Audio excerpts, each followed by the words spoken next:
two things, if I have to simplify it down. One is really around the supply chain. Whenever I meet with C.S. Lee, it's all about freight, air freight, sea freight, the resilience and reliability of the chain getting out of Kenya. And two is really around human capital, around resilience. We get so many shocks. I mean, all of us in the room think about the environment in which we're operating, whether it's geopolitical shocks around us, or climate shocks, and we need our people to be always risk assessing, always coming up with plans B and C and planning ahead for those plans. And there is no group of people more resilient than the Kenyans. I think this is one of our superpower. Whatever comes at us, we come up with another way. The second part of the formula is value for money. And so obviously we are competing against Ethiopia, on value for money. We're competing against Colombia. And one of the big things we've been driving is, which you're probably way ahead of us on, is lean manufacturing and lean techniques. And so we have this amazing training and capability program with your local universities in Nairobi, where we're systematically every month sending our people to operational excellence and Kaizen training, which helps us continually remove waste and excess cost out of our system, which is working. And that's what's enabled us to moving up the value chain on manufacturing. And then the third formula is really environmental footprint, which you said. You guys are in a brilliant position in Kenya on environmental footprint. Now, the interest in our markets on carbon, for example, ebbs and waves with the degree of severity of geopolitical shocks. But we know that this is coming, and Kenya has such a great case to play. So again, it's about resilience, it's about value for money, and it's about environmental footprint. And that's what's making us ever more competitive against other growing regions like Colombia, the Netherlands, and Ethiopia. And are you, do you, for your business as well, I asked the same question I asked Jane, which is, you know, how are you seeing any opportunities to integrate on the continent in terms of, you know, for the future of your business? Maybe not today. So we're equally large in Ethiopia. So we don't sell into, for example, right. And we don't. So for Kenya, we don't source from other countries either. So we have a very big operation in Ethiopia as well. So they're they run separate, but they share ideas. Okay. Excellent. And actually, they raise the bar for each other. So there's a healthy dose of competition, which I think is really good. So that's what's fueling a lot of the innovation we're seeing. Okay. Excellent. And I wanted to come back to you, James, on that point about how does a business like yours move up the value chain, or, you know, what value addition you have for clients as you go, and, you know, how does that help the sort of the Kenyan, you know, creating job creation? How does this work? Well, thank you. Let me just frame the industry first. We're talking about an industry that's over $500 billion a year in global business services. This industry, you could say, is about half captive, which is shared services, corporations doing it for themselves and then sending it to various parties, and then the other half is made up by third parties, providers. We happen to do both. This business over 30 years has gone from labor arbitrage to how big can we get with scale, to now capability. And this is why I'm very, very excited about Kenya, because it happens to be at the crossroads of where technology and capability can now balance. Yes, we all need to bring more jobs for Kenya, but it's also about the value per job. We need to push that value per job higher. Yes, we need to continue to grow the base, but that value per job can be turbocharged with the technology capability of training new staff up at literally, I've seen 80–90% faster than they've done in historic terms by leveraging technology. So why us and Kenya? We operate in 25 countries, so we basically have 25 choices. Kenya happens to be at the cusp of what we believe is the opportunity of people reviewing their sites around the world, and resiliency. Sorry, you stole my theme. Resiliency. We're living in a time that adaptability, resiliency, durability, we're in a time where that value proposition wasn't priced properly in the past. And all of a sudden, we're in this process of repricing business models because guess what? Where you get your power matters. Kenya is, as you highlighted, is outstandingly positioned, not just for sustainability, but it's the resiliency factor. And any businessman or businesswoman or shareholder is going to be looking at how do you build a long-term partnership. That resiliency Kenya has built absolutely provides that framework, that base that people want to build their house on. And I will tell you that we started a little early. We started this vision 13 years ago. I would like to say we were probably a little early, but it's better to be early, and we have seen the growth, and the clients are now starting to see the growth. And sharing that, it's not just the African continent is expanding, but Kenya is really the diamond that is shining, and we all need to, thank you. I think we all need to carry that flag. And just a little bit of history. 30 years ago, the Philippines was doing about $200 million a year. 30 years later, they're doing about $34 billion in turnover in business processes. So the game afoot is to be had. And unfortunately, while we started there, they're entering a energy crisis because of the current situation. So one person's crisis is another person's opportunity. And we need to really be looking at how to position Kenya as that safe haven for how do we either start off as a second site and then establish that center for other corporations to put their shared services here. One last point I would like to make is developing second city strategy, being able to take not just what we do here in Nairobi, but intentionally have the government push this second city site out so that we can effectively not just bring impactful jobs, but bring this digital value proposition to the far reaches of the country. And because of the digital backbone, the M-Pesa that's mentioned, the platform is here. We just need to maybe connect on where the business side is going, the industry, and government. Thank you. Yeah, that's a fantastic point about second cities. I mean, a real issue across many African countries.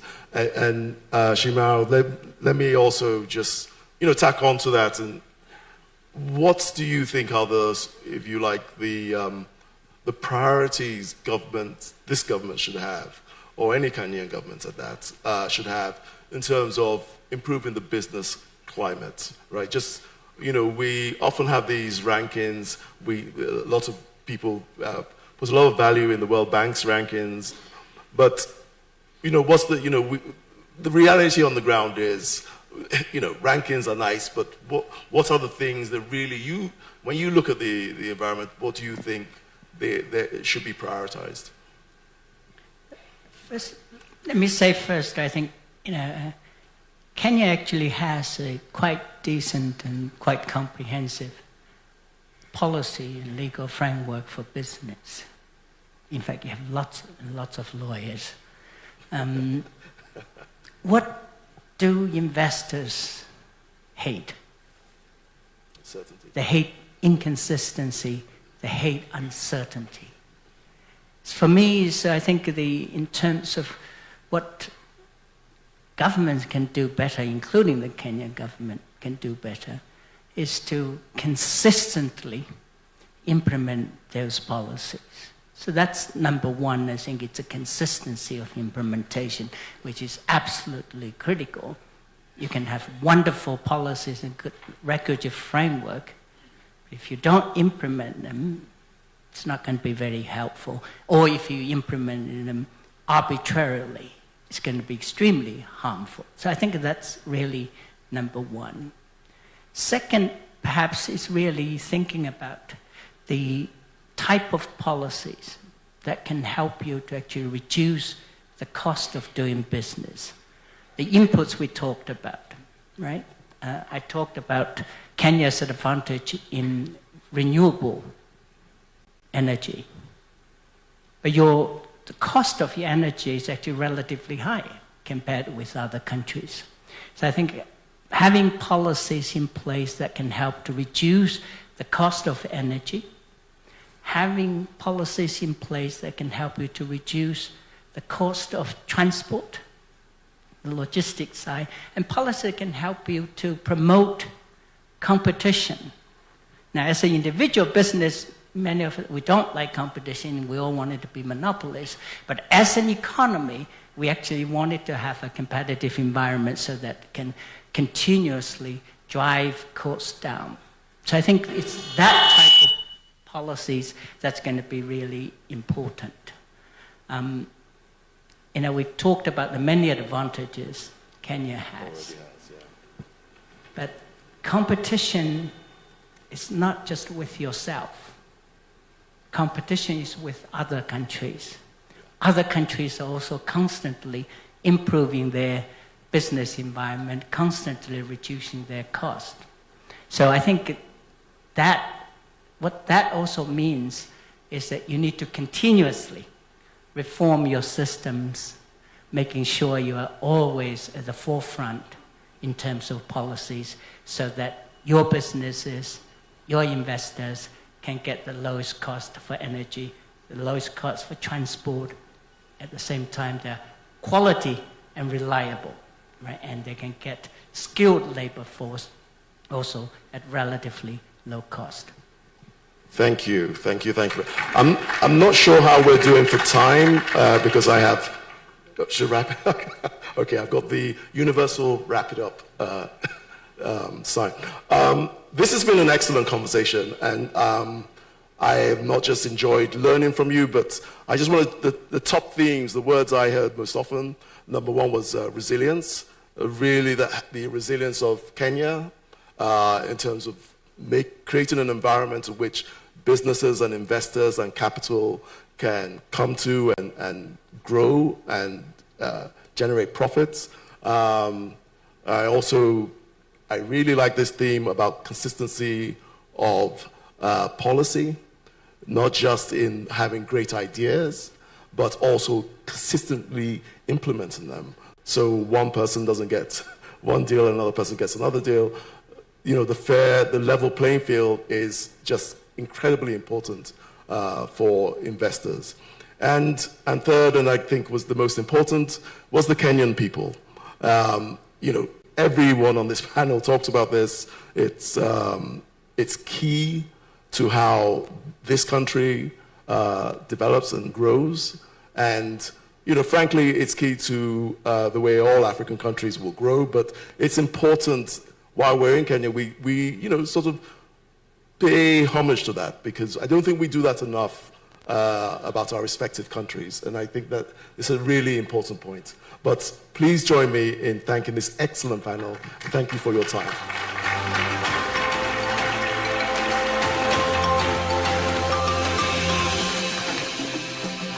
All right, another warm round of applause to the panel.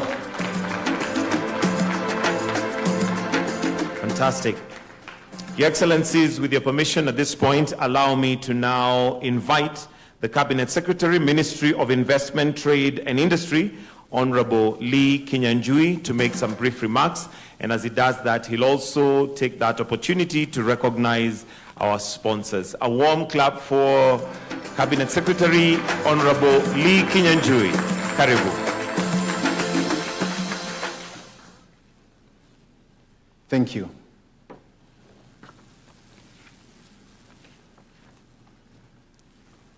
Your Excellency, President of the Republic of Kenya, Dr. William Samoei Ruto, our chief guest today, His Excellency Daniel Francisco Chapo, the President of the Republic of Mozambique, our Prime Cabinet Secretary, ambassadors and high commissioners here present, distinguished investors from around the world, ladies and gentlemen, good morning. My responsibility, part of what I really would have wanted to say, has actually been said by the panel that was here, and it was said in a very powerful way. So I request you to join me in thanking them for that testimony. And I think the best testimony is one that comes from the business people and not the government. So I really want to thank them for the journey that we've walked together. Your Excellency, I take this opportunity to welcome all our delegates here in Kenya and also to the Kenya International Investment Conference, this being the fourth one since we started holding these investment conferences. We are delighted to welcome our delegates and participants to the great city of Nairobi. For those visiting for the first time, enjoy our cool weather and take time to explore the many attractions that define Nairobi. This is probably the closest we get to winter, so around the year you can have your stay in Nairobi like this, so really we welcome you. Situated on the equator, Kenya enjoys temperate weather all the year round, making it suitable for agribusiness, green energy, and tourism. In literally every sector of the economy, opportunities abound waiting to be explored. From manufacturing to agribusiness and digital economy, the country is a cocktail of opportunities awaiting investors such as yourselves. We look forward for partners who can be able to work with us, and at this time allow me to say that for the last 3 years we have agreed that we want to operate outside the box. And that means whenever there is a problem and you need a solution, we don't want to be defined by tradition. So for investors who are here, whenever there is a problem and you have a solution, the government is waiting to listen to you. And therefore, to say we have discarded the box, and all you want is, where do we meet? You need your investment return, you need stability, we want our young people employed, and you want our forex in the country. That's our meeting point, that's the equilibrium, and we'll be able to create a solution necessary for you. Under the wise and visionary leadership of the President, we have embraced adaptation and innovation. And therefore, meaning with every changing situation, we sit with the business community to align on the challenges that are there, and even when our laws are an impediment, we have what we call business amendment laws, such as what we passed last year, and even this year will be aligning. I want to take this opportunity also to thank investors who are already in Kenya, because there are many who want to come, but many others who are already here. Some of them have also sponsored this event, including KCB, our biggest bank, led by Paul Russo. Thank you. It's our biggest bank, but also within the region in East Africa, and I'm also hoping we'll go beyond East Africa, is our leading bank. So again, when it comes to financial solutions, together with M-Pesa and all the others that are there, we are all set. We also have Arise, which have also partly sponsored this event, and we also want to thank you for your participation and sponsorship. Your Excellency, allow me also at this time to say that we have also come with our cabinet secretaries and also our principal secretaries, because the real business conversation will happen after the formal opening. So we will have very serious conversations around ICT. And to that effect, we have the Minister for ICT, William Kabogo, who will also be leading the session in the breakaway. Mining, which is also our big sleeping giant, and where we also have a lot of hope, and I'm glad that a good number of the investors who've come here want to know what you're doing in the mining sector. We have our Minister, Ali Hassan Joho, will also be leading that session. You have also heard that we have a very vibrant young population, and your typical taxi driver or will speak good English, is most likely a post-secondary school education, and the guy leading that section is our Minister for Public Service, Cabinet Secretary Ruku, who will also be here to explore some of those issues. So with those few comments, Your Excellency, I also want to take this opportunity to welcome, just for 1 minute, Paul Russo, to say just one word before we can be able to go to the next session. Welcome, Paul. Thank you.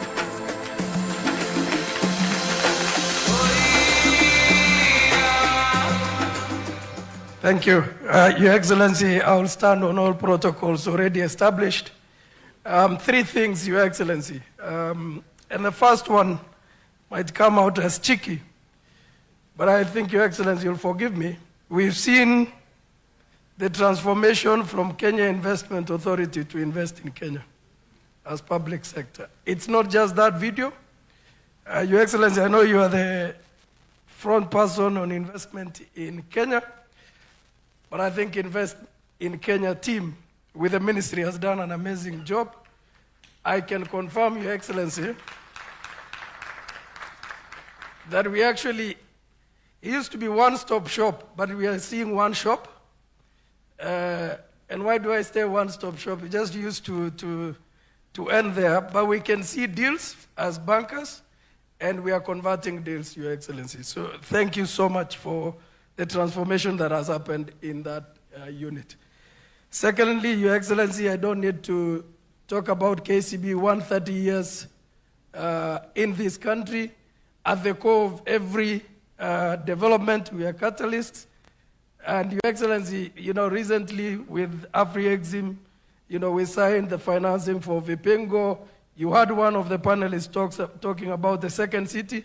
Vipingo is actually reality to getting the second city conversations, Your Excellency. So $300 million with AfriExim to ensure that that Arise project kicks off. Finally, Your Excellency, from a banking perspective, we've seen interest rates coming down, but we've also seen that we are taking a bet on this country, and it's paying back, Your Excellency. So I'm one of those people from a financial institution that will say, when you invest in Kenya, it pays. But I'm also challenging private sector and government entities to find ways to work together to accelerate that transformation. I submit, Your Excellency. Thank you.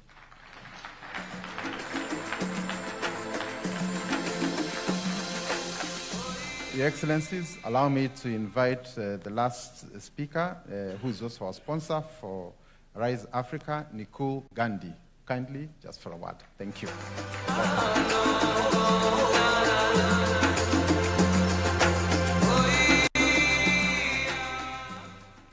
Your Excellency, kindly allow me to begin with the already established protocols. Good morning, ladies and gentlemen. I stand here on behalf of the Arise Group, which is a Pan-African developer of special economic zones, logistics parks, and ports across the African continent. Over the last 15 years, we've been able to develop these projects across 18 locations in 18 countries in Africa. But I want to specifically mention that our investment in Kenya is going to be by far the largest investment that we have done so far in the history of our company. So thank you very much, Your Excellency, for the opportunity. We are developing 3 special economic zones to begin with, and 4,500 acres of industrial land that is going to be provided for enabling manufacturing and developing the logistics and trade framework within the East African continent. And we stand proud that over the next 3 years, we will be investing as a company over $3 billion in Kenya, only to enable the growth for the economic value that we are going to unlock as a business. What I see today is a theme of resilience. And I come here from Dubai in UAE, which is probably facing one of its most challenging situations. But it is the resilience and the resolve to provide a safe, secure, stable solution that is keeping investors still stay put in that country. So I would certainly provide the same resilience for all of us to come together to overcome the challenges that we have. And today in the panel, people spoke about what investors are looking for. So beyond economic stability and beyond the political or the geo advantage of what Kenya offers, Your Excellency, and with your permission, I would like to address to all the government officials in the room. Capital is looking for stable, and especially for manufacturing companies, they are looking for enablers in the form of power tariffs. They're looking for enablers in the form of corporate structures in terms of taxation. They're looking for policy framework that enables the unlockment of key sectors and also import subsidies where there is unlocking of great potential to develop over 100,000 and millions of jobs. We, as an endeavor with Arise, are looking to create over 500,000 jobs in the next 5 years. And with Your Excellency's leadership and guidance, we hope that coming together in partnership with Ken Invest and with many other companies here, we will be able to achieve what we are set out for. Once again, thank you very much for patiently listening, and Your Excellency, thank you very much for your leadership, and Ken Invest, thank you for having me here. Thank you.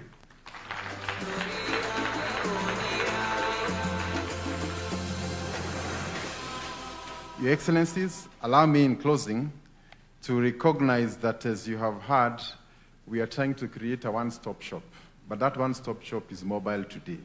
So we've come here with literally the whole government. We have the PS for diaspora, Rosalind Jogu, and I'm saying this because after this session, these are some of the people who may be critical in whatever decisions you want to make. So Rosalind, kindly, she's here. We also have Harry Kimtai for mining, PS Abubakar Hassan for investment, Juma Mkwana for industry, and PS Abdi Razak for research. We also have energy, Alex Washira, and we also have Muthoni for health, and Betsy Jagi. So I think the whole government is not just a one-stop, it's also a mobile one-stop, and we are here today. So I want to thank you all. And lastly also, we have governors, because our country also have 47 counties. And this is where the last mile is in connection to investment. And I want to salute the county governor of Embu here, Cecily Mbarire. Thank you. So for investors interested in that area, kindly you're welcome. And also from Uasin Gishu, B.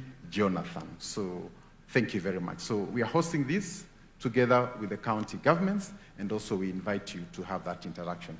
With those few comments, it is now my great honor and pleasure to invite our Prime Cabinet Secretary, His Excellency Musalia Mudavadi. Kindly let's welcome him with a clap.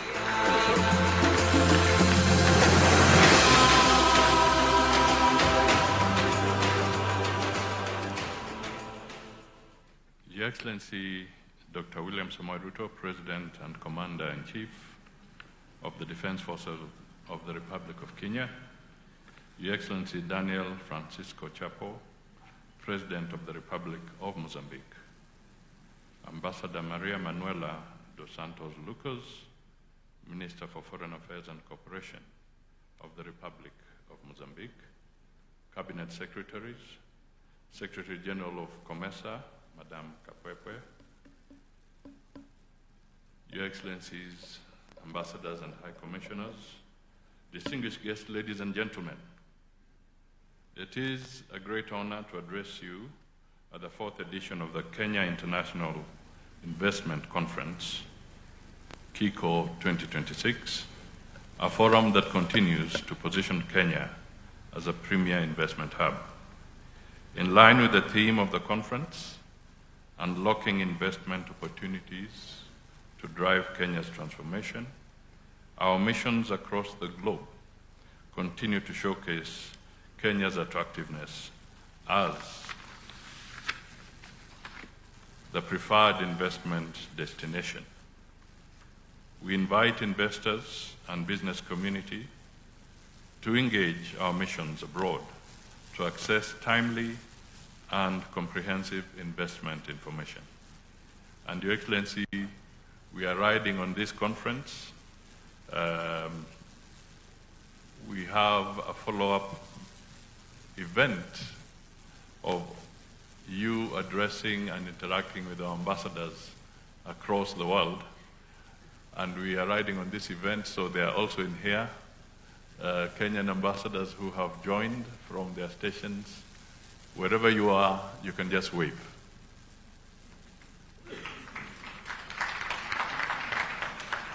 Thank you. This is a very strong showing. Your Excellency, we are gathered at a particularly profound moment in global affairs when the Middle East crisis continues to adversely impact global and regional economic outlook as logistics disruptions and expected global oil shortages become a reality. This calls for proactive strategies such as today's conference, as well as accelerated intra-Africa partnership, including African Continental Free Trade Area, so as to ease stress from external and domestic shocks.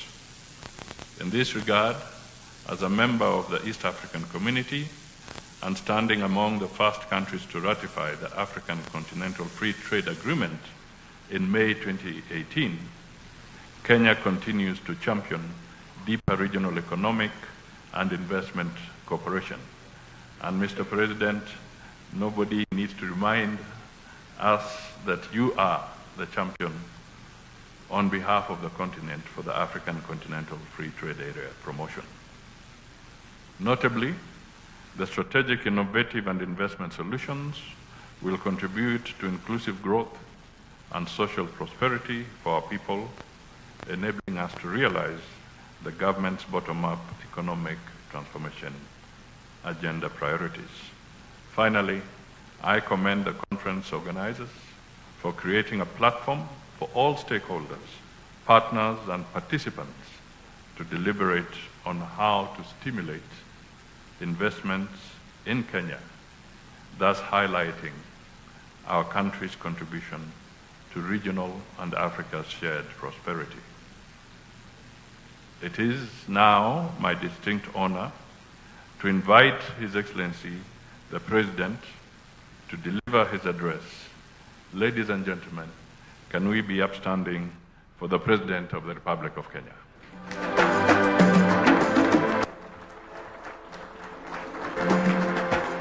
Thank you very much. Please take your seats. Thank you very much. Your Excellency, my brother Daniel Francisco Chapo, the President of Mozambique, let me, on behalf of the people and government of Kenya, welcome you to Kenya, and in a very special way, thank you for honoring my invitation for you to participate in this very important investment forum. Distinguished investors, ladies and gentlemen, I welcome you all to the home of human origins and, and the origin of wonder. Wherever you come from anywhere in the world, you do not visit Kenya. You simply come home. So welcome home, karibuni nyumbani. We have gathered here this morning for the 4th edition of the Kenya International Investment Conference 2026, a platform designed not only to unlock and drive Kenya's transformation, but also to advance the progress of our region and the broader African continent.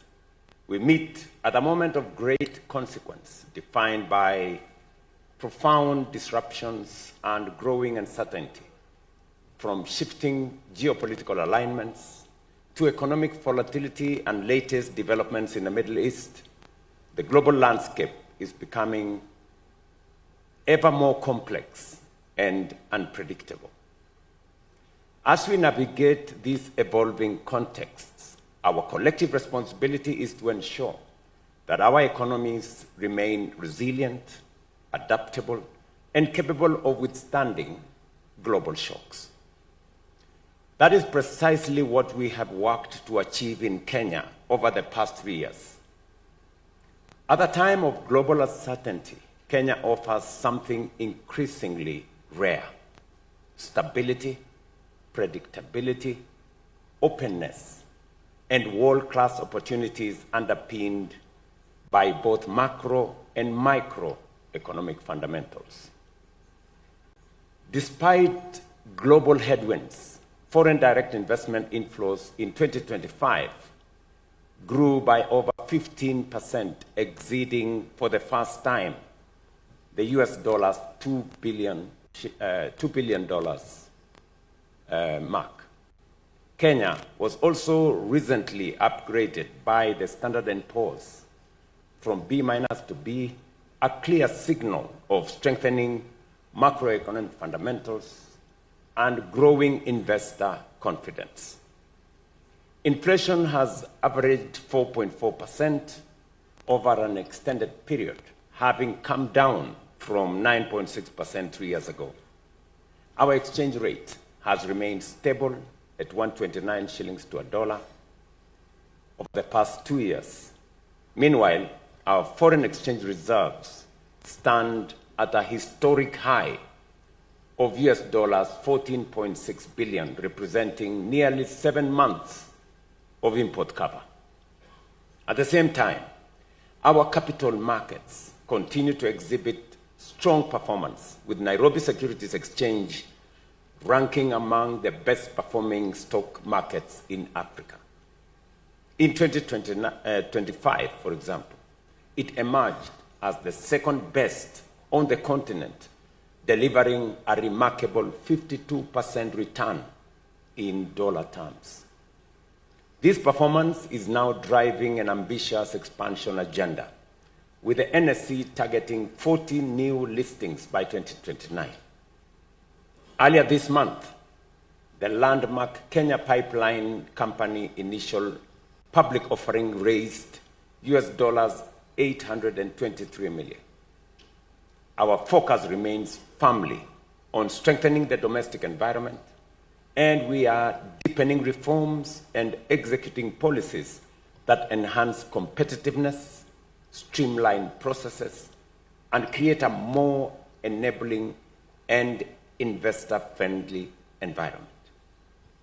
These reforms include zero-rating VAT on exported services, tax reforms that allow corporates to offset verified tax claims against future liabilities, and the removal of the 30% domestic equity requirement for ICT companies, thereby unlocking significant new investments into Kenya's rapidly expanding digital economy.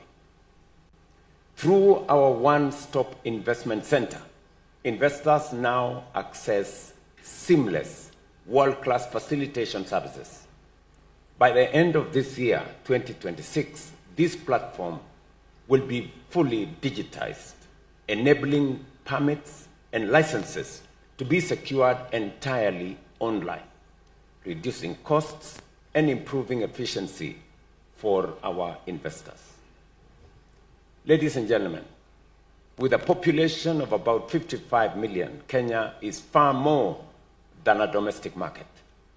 We are the natural gateway to East and Central Africa, and through the Africa Continental Free Trade Area, a springboard into a US dollar 3.7 trillion continental market of 1.4 billion people. Regionally, Kenya anchors the East African Community Common Market of more than 330 million consumers, and the COMESA market of 680 million consumers.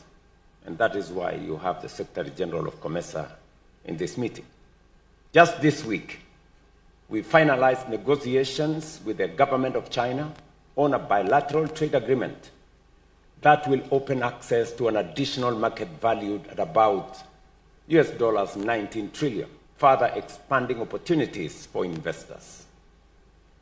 Despite the clear and demonstrable progress registered, we remain committed to continuously improving, guided by the insights and concerns of investors, businesses, and all stakeholders, as was recorded by the CS for Trade. In direct response to investor feedback, Kenya is implementing a new package of cross-cutting policy actions designed to remove long-standing investment bottlenecks and significantly enhance the ease of doing business. We are strengthening tax administration by introducing VAT refund mechanisms for export-oriented firms and providing greater certainty in transfer pricing frameworks, thereby improving liquidity and predictability for our investors. I remember a very special case with my good sister who spoke from the flower industry here, when she did mention to me when we had an investment conference in London about the challenges they were facing, and that if we did realign with their request, they would enhance their investment in Kenya. And to their credit, when we did what they are asked, when we did whatever they asked us to do, the CS Trade was in Naivasha to launch their expansion of almost 2 billion shillings. And so when my Minister for Trade says we are working with stakeholders, business, investors, as they make suggestions to us, we align with the requirements of the market. We're also improving energy competitiveness through ongoing tariff reforms and expanded power generation, ensuring more predictable and cost-effective electricity for energy-intensive industries. At the same time, we are streamlining industrial incentives by aligning our export processing zones and special economic zones into a more coherent, transparent, and investor-friendly framework. These reforms are being reinforced by broader regulatory improvements, including the fast-tracking of the Business Laws Amendment Bill 2026 and the introduction of the Invest Kenya Bill, which will reform our 2004 Investment Promotion and Facilitation Act to establish a unified, modern framework for investment facilitation, faster approvals, and enhance aftercare services. We are also strengthening international investment frameworks by accelerating double taxation avoidance agreements, modernizing bilateral investment treaties, and providing greater tax certainty and cross-border investor confidence. Distinguished investors, I thank you for your continued and demonstrated confidence in our economy. That confidence is already delivering real outcomes. And listening to the panelists who are here this morning, I was almost tempted to say that I have nothing useful to add. I think they said more than I will ever make in my statement on the situation in our country. And for those of you who read social media, I would encourage you to listen to the panelists more.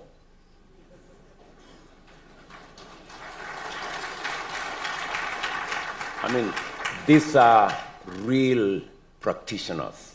These are people who are at the place where the rubber meets the road. And that is their experience. That is not to say that we've arrived. It's not. And that's why we will continue improving. We will continue doing what we must do. Allow me to highlight just a few. Last year, during my visit to London, we secured a commitment with the Flamingo Group, as I said earlier. And just last month, we launched their US $14 million expansion project in Naivasha. From the same engagement in London, both Bupa Health and Lloyds of London have since established operations in Kenya. Early this year, Mars Wrigley expanded its sugar-free gum operation within Kenya with a US $33 million investment in Athi River, while Coca-Cola scaled up its bottling manufacturing facility in Kisumu with a US $45 million investment. At the same time, we have secured a US $150 million investment from UAE's Aquilastar in electric and hybrid vehicle manufacturing in Nakuru County. We have many more such examples, and it is for this reason that today we are unveiling more than US $2.5 billion in 20 investment deals across agriculture, manufacturing, ICT, business process outsourcing, healthcare, energy, and real estate.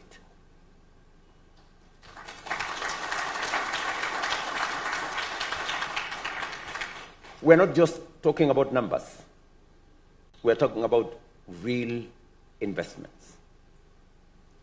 In the space of agriculture alone, there is going to be signed off deals of projects that are on ground.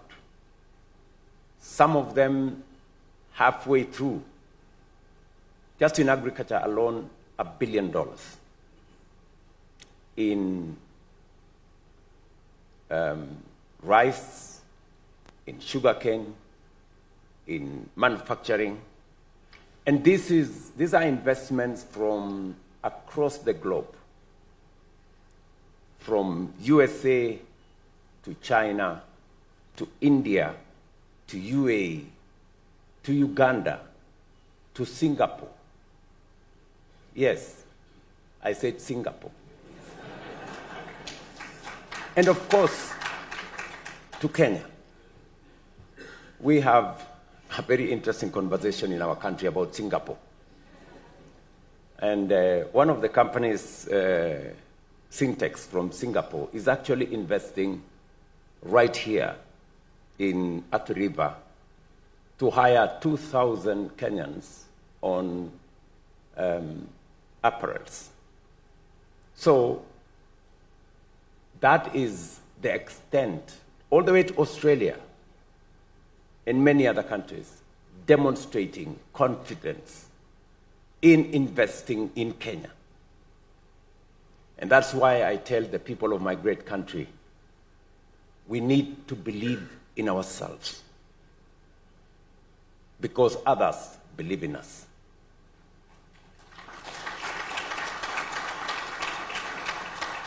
The majority of these investments are already at advanced stages of implementation, with several already breaking ground. Collectively, they will create over 63,000 quality jobs for Kenyans. To further support investment decisions, the government has developed an investment project catalog, a comprehensive deal book that brings together Kenya's most promising and investment-ready opportunities, and which will be showcased at this conference. I think for a while, people did not know where to invest. What are the opportunities?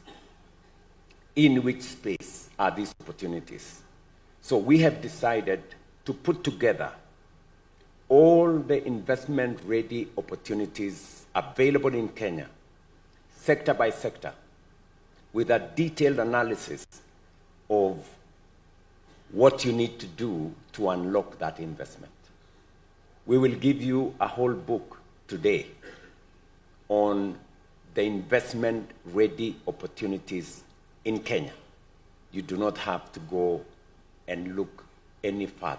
There will be other opportunities that may not be in that book, but the ones in that book are the ones that have already been prepared. Some of them visibility is done, and some of them progress has been made. And we're not only thinking about those opportunities, we will also tell you in which places will you find the space to be able to undertake whatever investment you want to make. We have 9 special economic zones that have been constructed by the government of Kenya. We have 47 county aggregation and industrial parks, again, as investment opportunities. As was said by my friend from Arise, we are developing the Rare Fipingo Special Economic Zone with their support. We are developing the Dongo Kundu Special Economic Zone, again, the partnership between Arise, Kenya Commercial Bank, and others, and Afri-Exim Bank. And of course, we are developing our Naivasha facility, a total of 4,500 acres of what will be a special economic zone infrastructure that offers opportunity for investment spaces. Yet, there remains significant opportunity that calls for your partnership. As many of you will be aware, we have launched an ambitious national transformation agenda anchored on 3 critical pillars. First, we are investing heavily in infrastructure and connectivity by expanding roads, railways, airports, and seaports. Just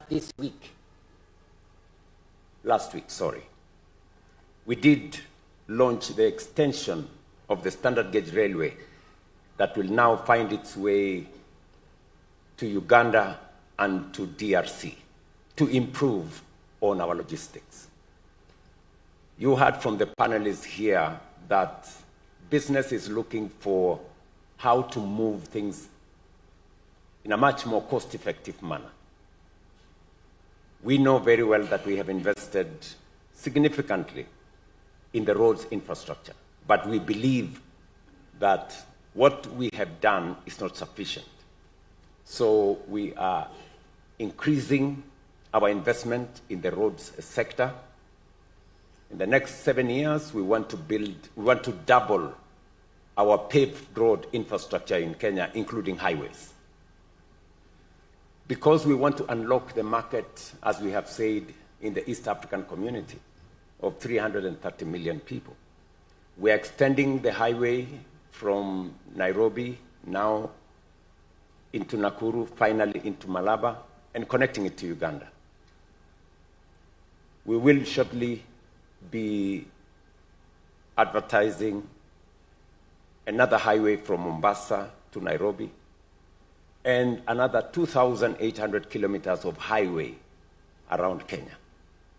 This is an investment that is going to cost us between $10 and $15 billion, and we are slowly but surely finding the innovative mechanism on how to deploy resources in that space.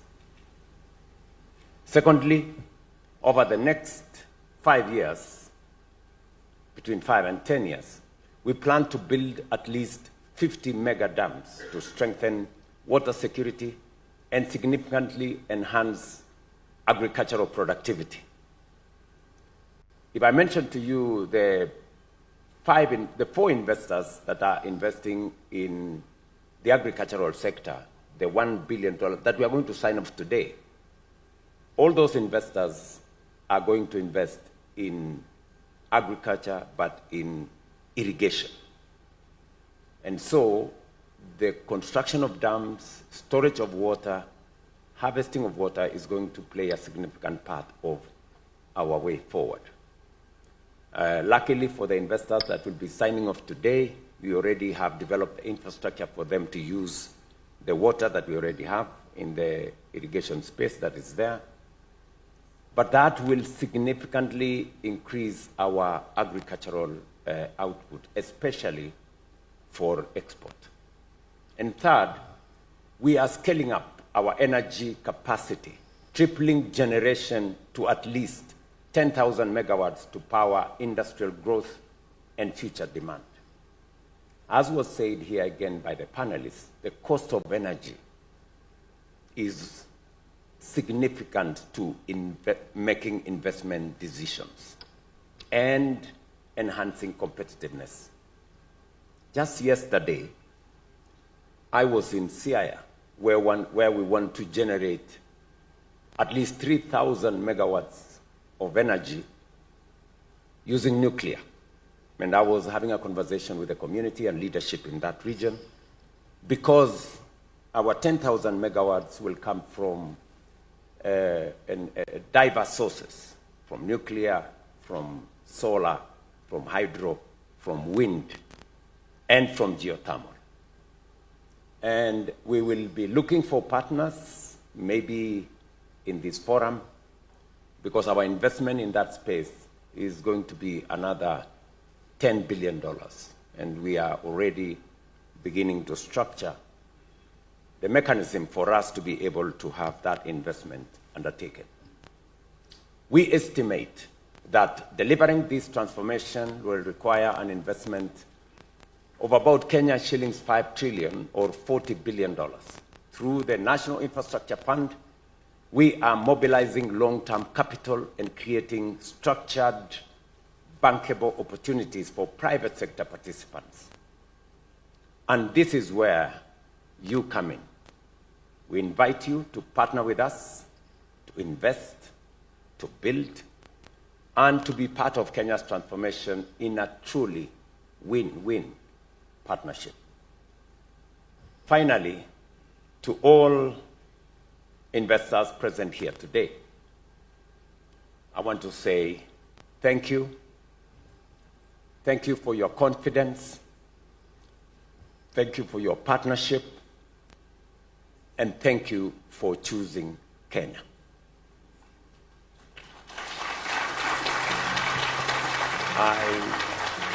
I assure you that Kenya is ready and open for business.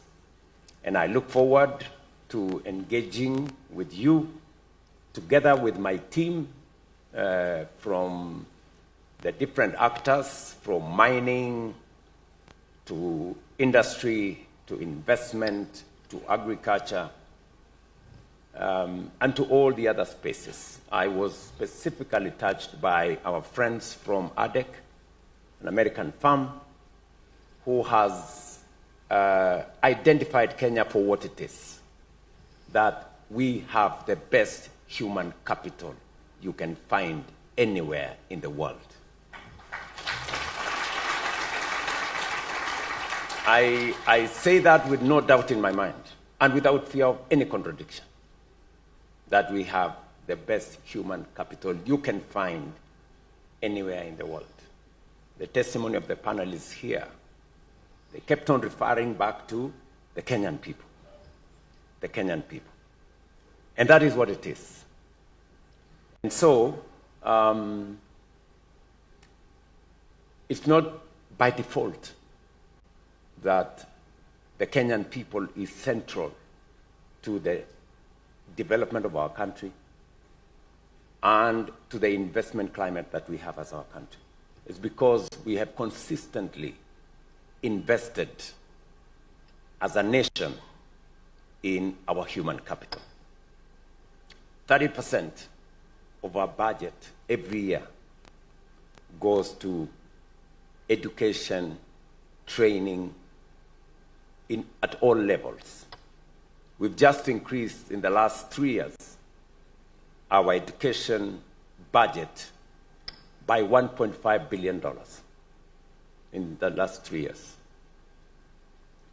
We've hired 100,000 teachers more into our classrooms, expanded learning spaces by 23,000 classrooms, and developed a new funding model to make sure that our colleges and universities have adequate resources to sharpen our human capital. And from a policy point, I want to assure you that the jewel of our investment, the Kenyan human capital, will continue to receive the Kenya government's attention and resources for us to make sure that we don't lose that competitive edge that comes with investing in our human capital. I think it has also been said by investors here that stability is critical to investors making decisions. Stability in policy, stability in every other field.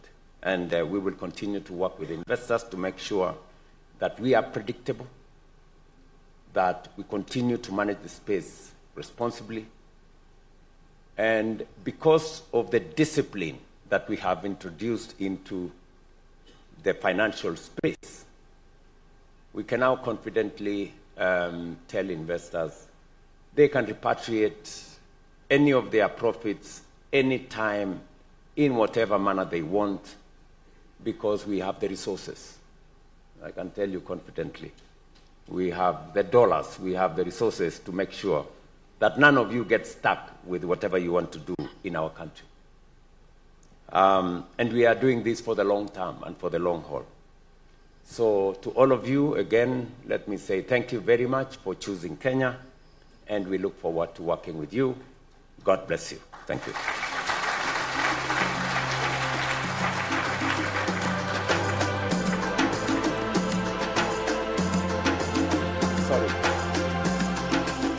Now it is that moment.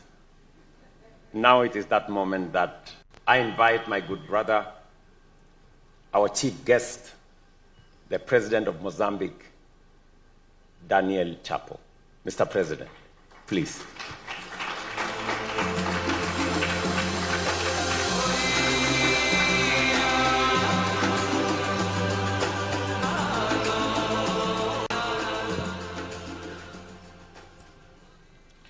Good morning.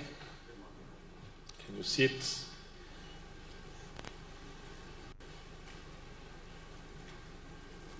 You know that my official language is Portuguese. That's why I will do my speech in Portuguese, and we have translator here. And after it, in a few words, I'll explain it in English. Sua Excelência Dr. William Samuel Ruto, Presidente da República do Quênia, meu irmão, my brother, senhores membros do governo das repúblicas do Quênia e de Moçambique, aqui presentes, distintos líderes de empresas e investidores, caros convidados, minhas senhoras e meus senhores.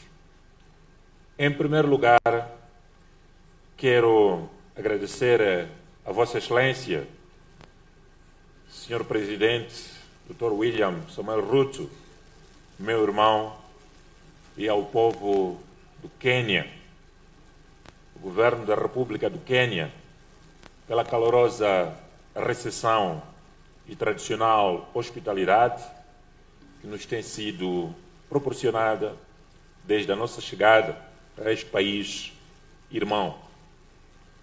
E eu, em particular, quero agradecer por ter indicado um ministro que tem a minha altura, 2 metros de altura.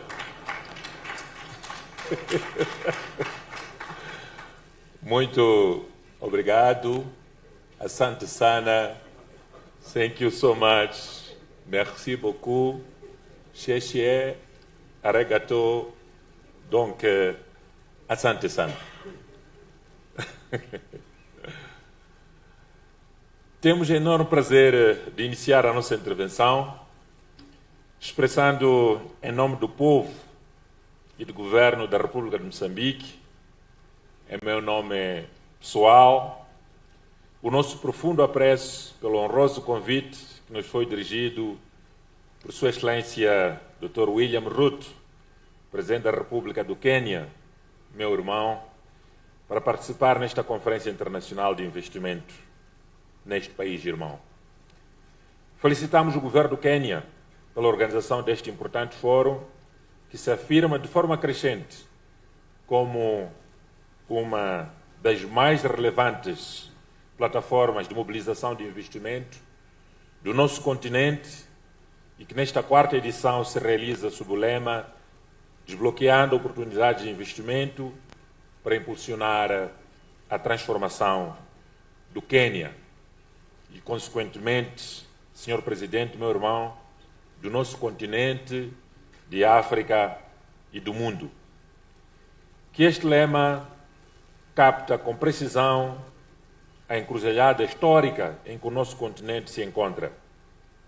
Durante décadas, a África foi definida pelo seu potencial.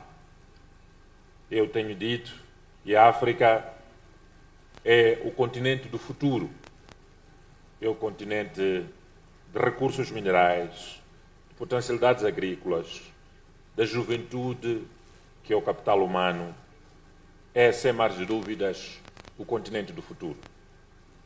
Hoje, o desafio do nosso tempo já não é identificar oportunidades, disseram aqui os nossos painelistas, são tantas, é desbloqueá-las.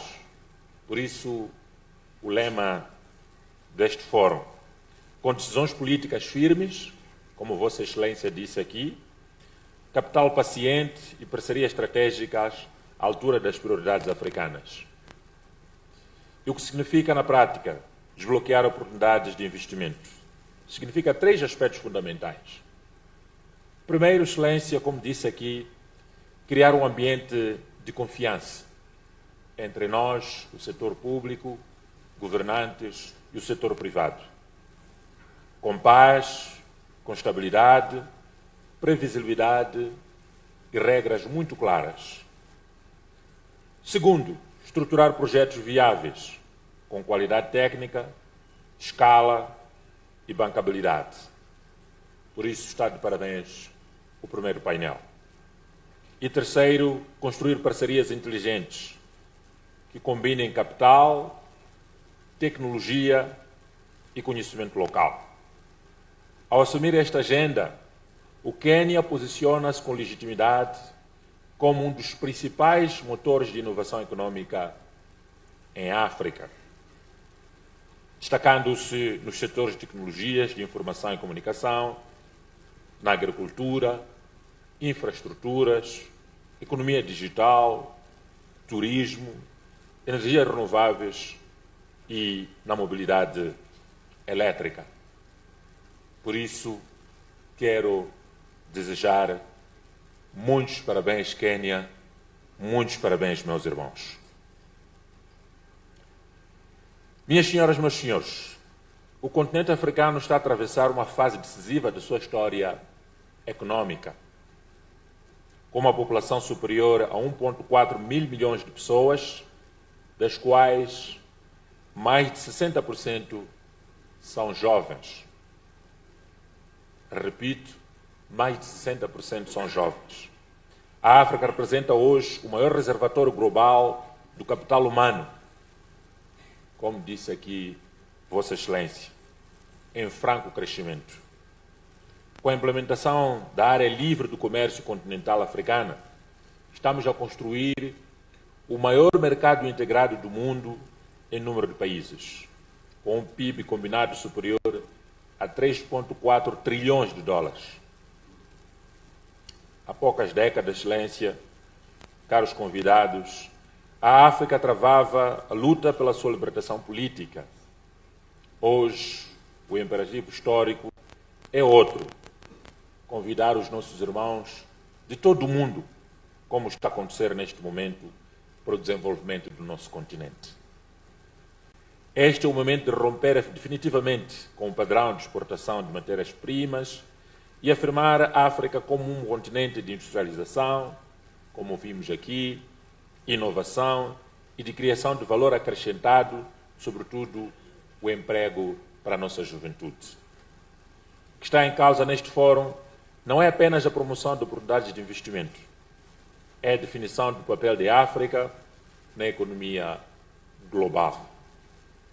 É este novo espaço econômico que cria condições para que a África avance nesta direção com o Quênia no coração. É neste contexto que Moçambique se apresenta aqui como parceiro estratégico nesta transformação continental entre os nossos países e o mundo, alinhando esta agenda com a nossa visão nacional de desenvolver Moçambique e de desenvolvimento estrutural sustentado. Tal como o Quênia, o nosso país irmão, com quem temos relações históricas, estamos comprometidos com o desbloqueio de oportunidades em setores estruturantes, com destaque para a agricultura e a agroindústria, tecnologias de informação e comunicação, energias renováveis e transição energética, indústria transformadora, economia criativa e serviços, mobilidade sustentável, turismo e economia azul. No setor agrícola, Moçambique oferece uma das maiores reservas de terra arável em África, com mais de 36 milhões de hectares, dos quais apenas cerca de 15% estão atualmente explorados, criando oportunidades únicas para o desenvolvimento de cadeia de valor agroindustriais, em complementaridade com a experiência do Quênia em inovação agrícola e acesso do mercado. Nas tecnologias de informação e comunicação, reconhecemos o Quênia como uma referência continental, com quem temos muito a aprender, particularmente no domínio da inovação digital e nos serviços financeiros móveis. Moçambique está a acelerar a sua transformação digital, criando espaço para parcerias estratégicas em inclusão financeira digital, plataformas tecnológicas, governo eletrônico e ecossistemas de inovação. Por isso, pela primeira vez, criamos o Ministério de Comunicação e Transformação Digital para responder a esta dinâmica. No domínio das energias renováveis, os nossos países, Quênia e Moçambique, partilham uma visão comum de transição energética. Moçambique possui um conjunto de ativos estratégicos do setor energético que posicionam ser o hub energético da África Austral, nomeadamente um potencial hidroelétrico superior a 12.000 megawatts, com destaque para a barragem de Caorabassa e o projeto da central elétrica de Mpandancua. Vastos recursos solares e eólicos para a geração de energia, mais de 180 trilhões de pés cúbicos de reservas de gás natural, como energia de transição, colocando o país entre os maiores detentores de gás do mundo. Neste momento, estamos com grandes investimentos de 4 projetos, 2 a serem liderados pela Eni, a italiana, com investimentos de cerca de 15 bilhões de dólares. O terceiro projeto, que é liderado pela Total, francesa, cerca de 15 bilhões de dólares. E o último projeto, que é liderado pela Exxon, de cerca de 20 bilhões de dólares. Estamos a falar nos próximos anos de investimento de cerca de 50 a 60 bilhões de dólares em Moçambique, no setor de gás. Por isso, um dos maiores depósitos mundiais de grafite está em Moçambique, essencial para baterias e mobilidade elétrica para o futuro da energia no mundo. Este posicionamento permite-nos não apenas garantir segurança energética, mas também apoiar o desenvolvimento de novas indústrias, incluindo a mobilidade elétrica e a produção industrial de baixo carbono. Nos transportes e logística, Moçambique possui uma posição geoestratégica privilegiada, à semelhança dos nossos irmãos do Quênia, com 3 corredores logísticos estruturantes: corredor de Maputo, no sul, corredor da Beira, no centro, e corredor de Nacala, que liga o hinterland africano ao Oceano Índico.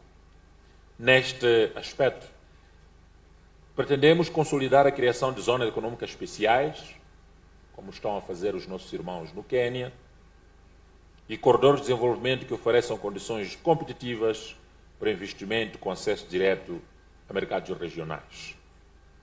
Na indústria e no setor têxtil, identificamos oportunidades concretas de cooperação para o desenvolvimento de cadeia de valor regionais, aproveitando o acesso preferencial a mercados internacionais e o potencial de industrialização leve. No turismo e economia azul, Moçambique pretende transformar o seu potencial turístico de 2.700 quilómetros de linha costeira e ilhas paradisíacas em riqueza sustentável. Há oportunidades em hotelaria, marinhas, conservação, transporte marítimo e turismo de natureza. Na economia criativa, a África começa a afirmar-se globalmente como um espaço de inovação cultural, pois a música nasceu em África. Temos juventude, talento. Moçambique e Quênia podem juntos impulsionar indústrias culturais, digitais e criativas, com novos motores de crescimento econômico e geração de emprego. Por isso, minhas senhoras e meus senhores, o desbloqueio de oportunidades exige mais do que recursos. Exige confiança, exige coragem de reformas e visão estratégica. Moçambique está comprometido com a criação de um ambiente de investimento competitivo, junto aos nossos irmãos do Quênia, assente em reformas para a simplificação administrativa ao nível do setor público. Abrirmos os nossos países africanos, Moçambique e Quênia, para negócios. Maior previsibilidade regulatória, o investidor precisa de investir num país em que sabe que há previsibilidade. Fortalecimento institucional e promoção de parcerias público-privadas. Estamos a trabalhar para garantir que investir em Quênia, investir em Moçambique, seja sinônimo de segurança, previsibilidade e retorno sustentável. Por esta razão, criamos o Gabinete de Reformas e Projetos Estruturantes ao nível da Presidência, bem conhecido por Delivery Unit, como mecanismo de assegurar a monitoria e a coordenação deste processo. Excelências, minhas senhoras e meus senhores, desejamos que a relação entre Moçambique e o Quênia evolua para uma parceria econômica estruturante. Neste sentido, propomos avançar em 4 eixos concretos: integração logística entre África Oriental, onde o Quênia está bem posicionado, e África Austral, onde Moçambique está bem posicionado. Cooperação em inovação digital, fintech e data centers ao nível dos nossos países. Desenvolvimento de cadeia agroindustriais e regionais e parcerias em energias renováveis e mobilidade elétrica. O eixo Maputo, a nossa capital moçambicana, e Nairobi, tal do Quênia, pode e deve tornar-se um corredor de inovação, comércio e investimento intra-africano. Este é o momento de construir pontes econômicas africanas, reduzindo dependências externas e fortalecendo o comércio intra-africano. O futuro econômico do mundo está em África. Não será determinado apenas pelos seus recursos, como disse muito bem aqui o meu irmão, o presidente Ruto, mas pela sua capacidade de transformar estes recursos em valor. O tempo de África é agora. Mas este momento exige uma mudança de abordagem. Não basta investir, é necessário investir com a África. Como disse aqui o meu irmão, o presidente Ruto, essa abordagem exige visão de longo prazo, confiança mútua entre nós, Quênia, Moçambique e os nossos investidores, o compromisso com a transformação estrutural. E o lema desta conferência desafia-nos a agir, a desbloquear tudo aquilo que complica fazer negócio em Moçambique e no Quênia, a investir e a transformar. Aos investidores aqui presentes, a nossa mensagem é clara. Quênia e Moçambique estão unidos, abertos ao investimento e preparados para parcerias. Moçambique e Quênia oferecem escala, oferecemos recursos naturais, oferecemos localização geográfica extraordinária e, acima de tudo, oferecemos liderança comprometida com estabilidade, com a paz, com segurança, reformas e crescimento inclusivo. Gostaria de concluir com uma convicção firme. A África não será apenas um dos principais centros de crescimento econômico do século XXI, será um dos principais motores. E dentro deste movimento, países como Quênia e Moçambique têm a responsabilidade histórica de liderar essa transformação com a convicção, coragem e determinação. Mais do que um convite aos nossos investidores para Quênia e Moçambique, deixamos um compromisso. O futuro econômico global será em parte construído em África e será construído por africanos e irmãos investidores que vêm de todas as partes do mundo. Como parceiros, mas sim também com liderança do setor público e setor privado, visão do setor público e setor privado e prioridade africana. Queria deixar claro que para nós o setor privado é que é o motor do desenvolvimento. O setor privado é que conduz o processo de desenvolvimento dos nossos países. E nós, neste momento, estamos para liderar os países mas para facilitar fazer negócio, facilitar investimento e, sobretudo, facilitar fazer dinheiro tanto no Quênia como em Moçambique e no nosso continente africano. I want to close my speech to say that we are here to say, my brother, Mr. President Ruto, thanks so much to invite us to be in Nairobi to talk about business with private sector. Mozambique is Kenya, Kenya is Mozambique. We have a historical relation. We are brothers. That's why we want to develop our country with private sector. Private sector is the key to development Mozambique, development Africa, and we have young people, we have mineral resources, we have many potential in agriculture, in tourism, infrastructure, development corridors, economic special zone, industrial zone. That's why we are here to say that welcome to Kenya, welcome to Mozambique. Mozambique and Kenya is the right place to put your money and to do business and to do money. Thanks so much.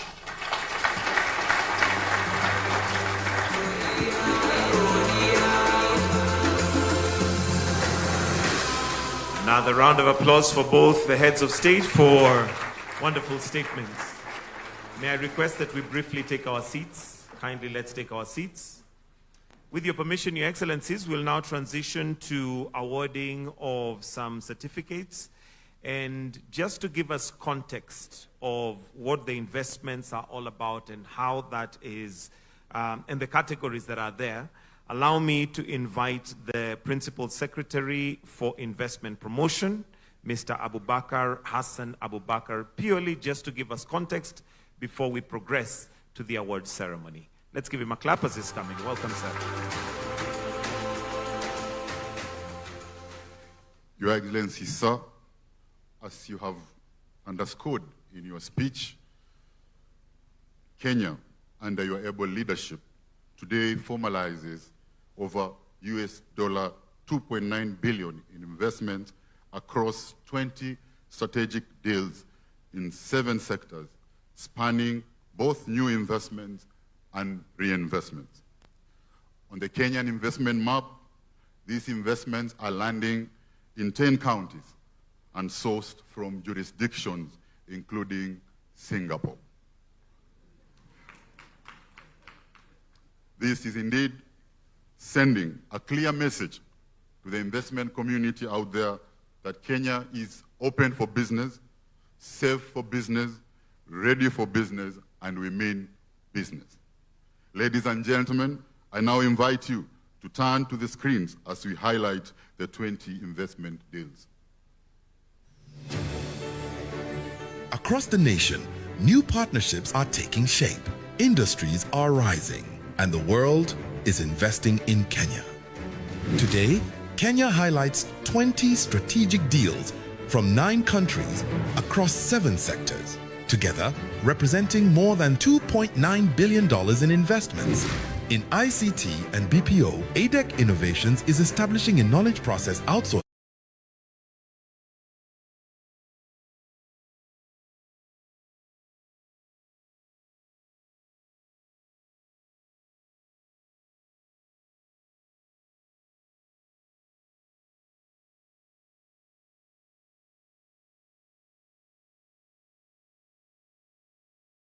oncology care in Nairobi County.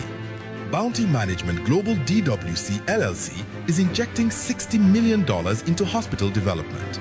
And Balmer Healthcare is investing $200 million in healthcare and pharmaceutical infrastructure in Uasin Gishu County. In agriculture, Blue Skies Holdings Limited is injecting $12 million into mango processing and export.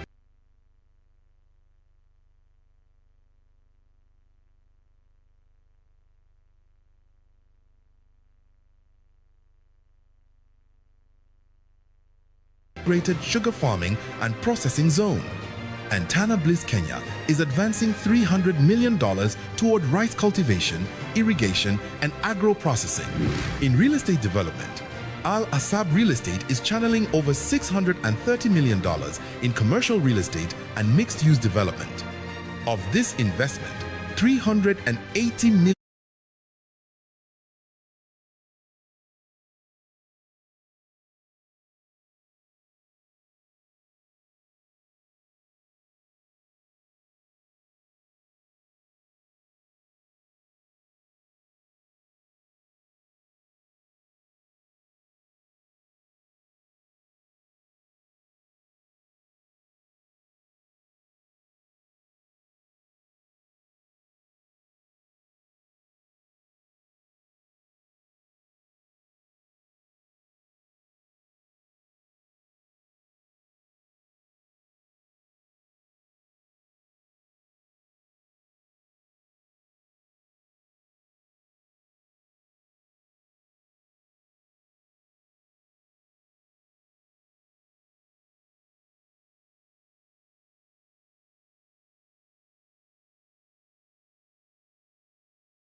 been positioned as a prime, premium, and preferred investment destination from south of Sahara through the north of Limpopo to the end of River Nile. I submit.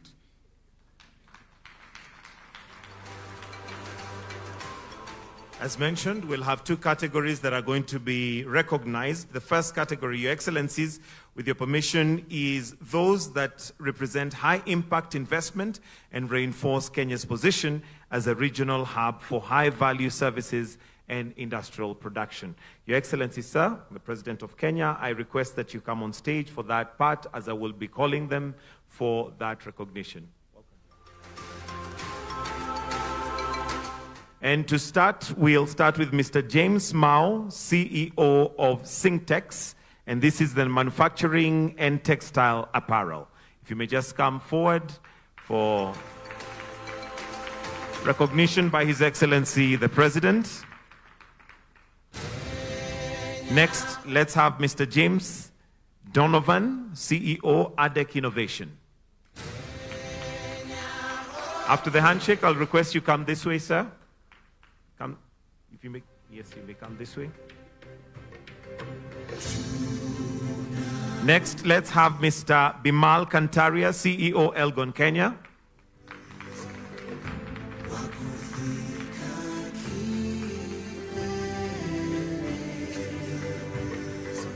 Followed by Mr. Hugh Pyle, CEO, Blue Skies. Then followed by Ms. Mary Ngesho, co-founder, Line Plast Group.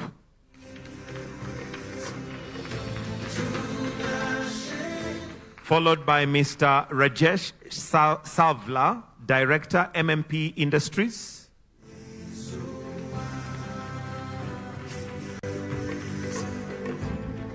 Then Mr. Mohammed Rashid, Executive Director, Miley Glass SEZ.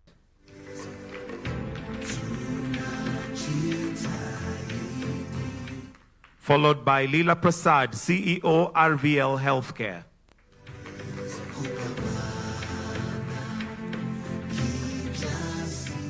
Followed by Mr. Nirav Dave, Bounty Global Management, DWC LLC.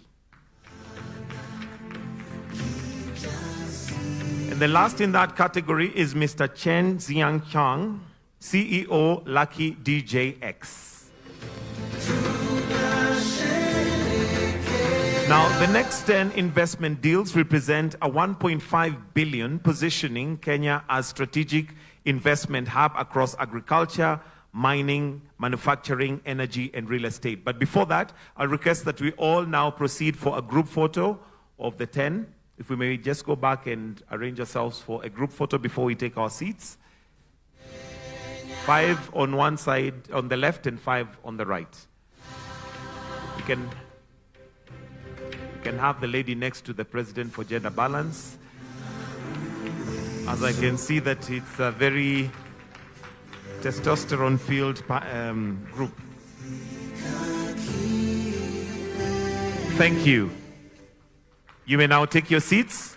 Your Excellency, the next 10 investment deals represent a 1.5 billion positioning of Kenya as a strategic investment hub across agriculture, mining, manufacturing, energy, and real estate. And I'll start with Mr. Edward Walsers from Globelec. Kindly. After the handshake, please proceed to the extreme left, just like we did with the other team. Followed by Mr. Wu Jianfei, CEO, Full Care EPZ Limited. Mr. Wu Jianfei. Let's also have in tow Mr. Koima Lagat, CEO, Balma Healthcare.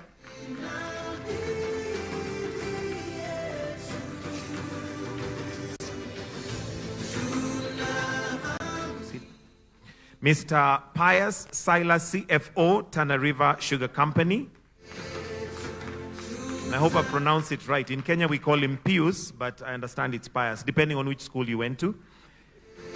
Then followed by Dr. Sambavisa Rao, Executive Director, Tana Bliss Kenya Limited. Then representative of Sukari Industries Limited. And in the manufacturing of sugar processing factory. Followed by Mr. Peter Fox, Executive Director, Bureri Project by NGX. Then Mr. Narendra Raval, Chairman, Devki Group.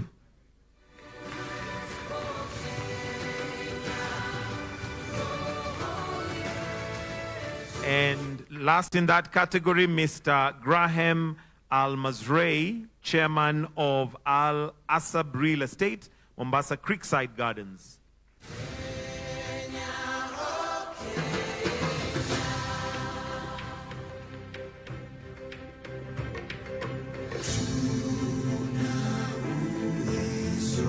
Then I'll humbly request that we all now come in for the group photo. So 5 on this side, 5 on that side. 5 on each side. And at this point, I'll just say behind every man, there's a strong woman, because I can't see any ladies there. So there must be some very strong ladies behind all these men.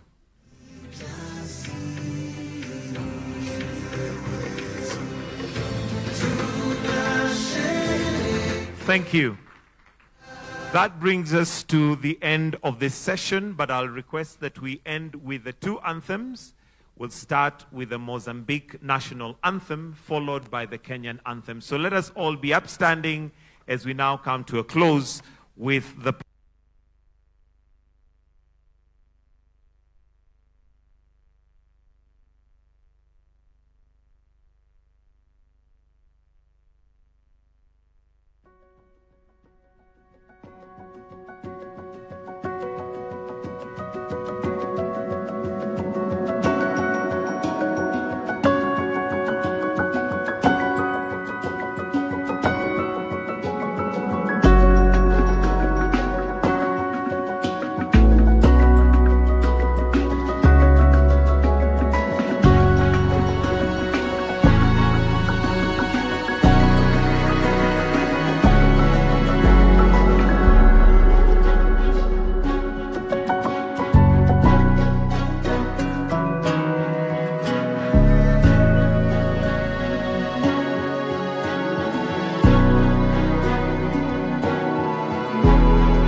uchaguzi, hiyo siasa tumezima. Hakutakuwa na siasa aina hiyo tena. Dhiwa hoye! Homabay hoye! Homabay hoye! Mimi nimefika hapa ndugu zangu kwa sababu ya mambo mawili leo. Leo nimekuja maneno ya stima. Sawa sawa? Si mnajua niko na Opio Wandai. Ananisaidia maneno ya stima. Mimi nimefika hapa leo. Hii stima ya hapa Homabay. Stima ilikuwa inazunguka dunia ile yote mpaka Kisii ndio ifike hapa Homabay. Lakini leo tumekuja kuunganisha stima kutoka hapa Sondu.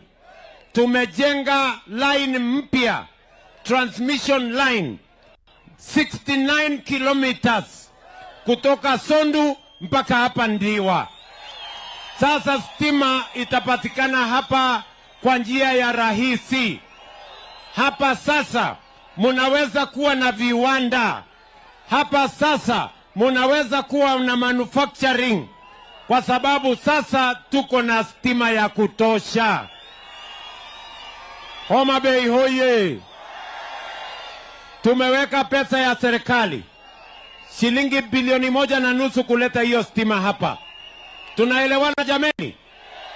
Na vile vile mulinieleza wakati nilikuja hapa Dhiwa, mukaniambia ya kwamba hamuna stima ya kutosha, ati wananchi wengi hawajapata stima kwao. Ni kweli ama si kweli?